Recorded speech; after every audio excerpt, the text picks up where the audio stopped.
Apie taip vadinamą Kauno atgręžimą į apglėbusias upes diskutuojama jau daugelį metų. Kertiniai miesto pamato akmenys, politikai, architektai ir verslininkai sutarė, kad Nemunas ir Neris atveria laikinai sostiniai plačias perspektyvas. Deja, jie jų neišnaudoja. Gal todėl į kiekvieną projektą susijusi su upėmis žvelgiama tarsi pro didinamąjį stiklą. Neišimtis ir Vilijampolėje prie Neries planuojama statyti Brastos kvartalas. Vieta čia unikali. Iš jos kaip ant delno Kauno senamiesčio panorama. Panorama, būtent iš Vilijampolės kranto panorama yra viena gražiausių, drįstų sakyti, Lietuvoje. Prieš kelerius metus bendrovės Domus firmai įsigytas 19 hektarų sklypas, tuomet kitų verslininkų vertintas vos ne kaip aukso puodo laimėjimas. Tačiau išskirtiniai vietai tokie patys ir reikalavimai.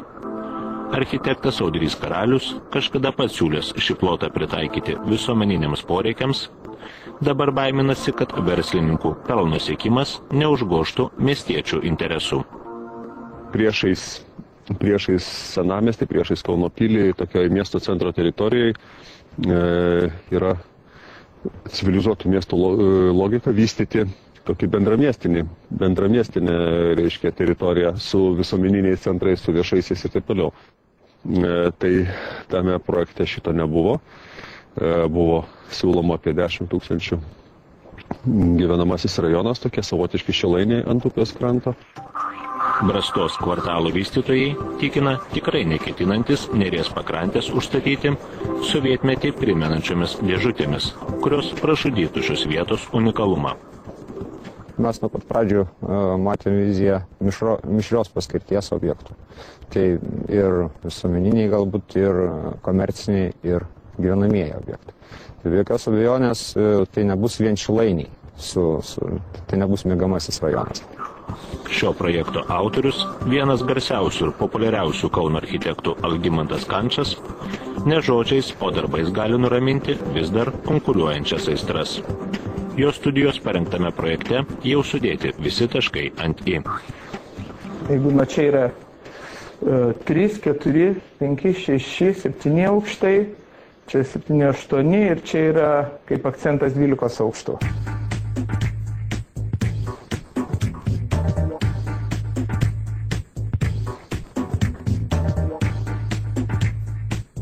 Prie pačios upės yra nuo 4 iki 3 aukštų einantis užstatymas. Toliau jisai kyla aukštėjant, tolstant link tų pramoninių rajonų. Palei upę įpila 4 aukštai, cokolį būtų kavinės, eini palei šitą, yra grįstos, matosi upė.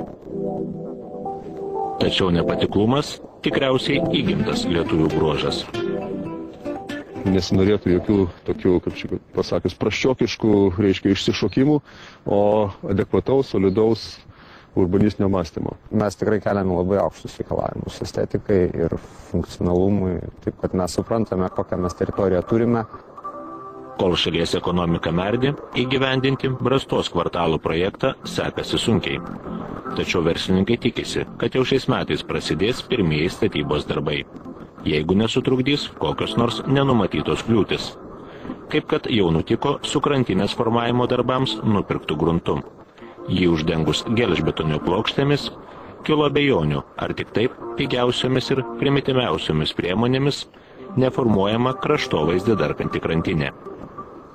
Pats pigiausias krantinės formavimo būdas, toks savotiškas, sakysim, melioracinė tradicija sovietmečio yra tęsiama. Ir pačioj vertingiausiai, pačioj brangiausiai, sakykime, miesto teritorijai atsiranda toks nesusipratimas. Arba kitaip tariant, upė tarsi yra devalvuojama iki melioracinio griovio lygio. Žemės savininkai ir vėl priversti teisintis. Jie tikina, jokių blogų užmačių neturėję. Tiesiog tokiamis laikinomis priemonėmis norėtų apsaugoti pirktinį gruntą nuo gamtos išdaigų. Tai, ką mes dabar matom prie kranto, tai yra mūsų nupirktas gruntas, kurį mes naudosime statybos darbams. Ir tas gruntas čia yra tiesiog sandėliuojamas. tam, kad jisai sulauktų savo laiko panaudojimo. Mes jį privalėjome apsaugoti nuo gamtos poveikio. Teritorijų planavimo ir statybos valstybinės priežiūros departamento specialistai nusprendė kitaip. Jie miesto savivaldybei atsiuntė raštą, kuriame informuojama, kad gruntas ir jį prispaudę blokai yra savavališka statyba. Ir kad kol nebus gautas raštiškas, raštiška informacija iš šitos priežiūros institucijos, tol savivaldybės administracijos yra prašoma neišduoti projektavimo sąlygų sąvado ir statybos leidimo. Už šią krantinę, nekrantinę, Domus firmą nubaudė ir aplinkosaugininkai. Kadangi 20 metrų pločio juosta nuo Neries yra saugoma teritorija, verslininkams jau 2 kartus skirtos baudos. Tiesa, jos kiek juokingos – 750 ir 600 litų. Tai yra tiek, kiek jūs mokėtumėte per arti vandens pasistatę automobilį. Tačiau tokie įstatymai. Tai šitie blokai kiek laiko bus?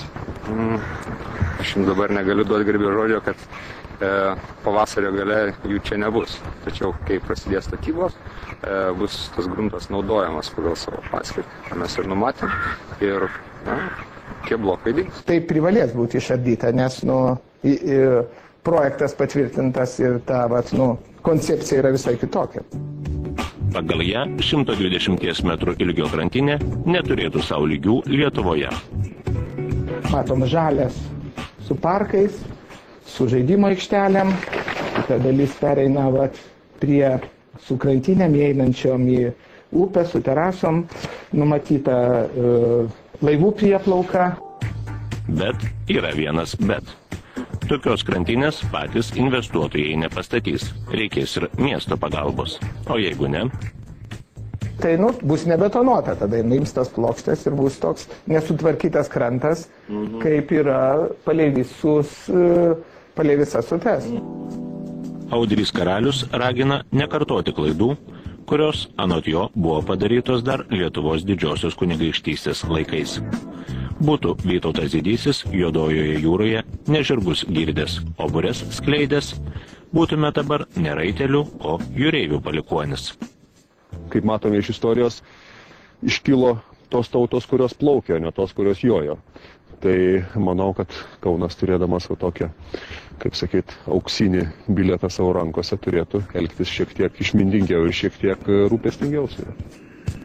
Daug iečių jau sulaužyta dėl Kauno pilies rekonstrukcijos, Merkurijaus parduotuvės nugriovimo, kitų svarbių objektų.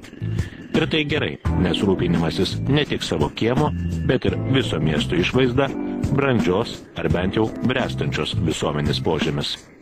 Tačiau Brastos kvartalo projektui tegul po ilgų ir audringų diskusijų, bet jau yra pritarusi architektų taryba. Tad dabar kova su juo, atleiskite už banalybę, primena kovą su vėjo malūnais.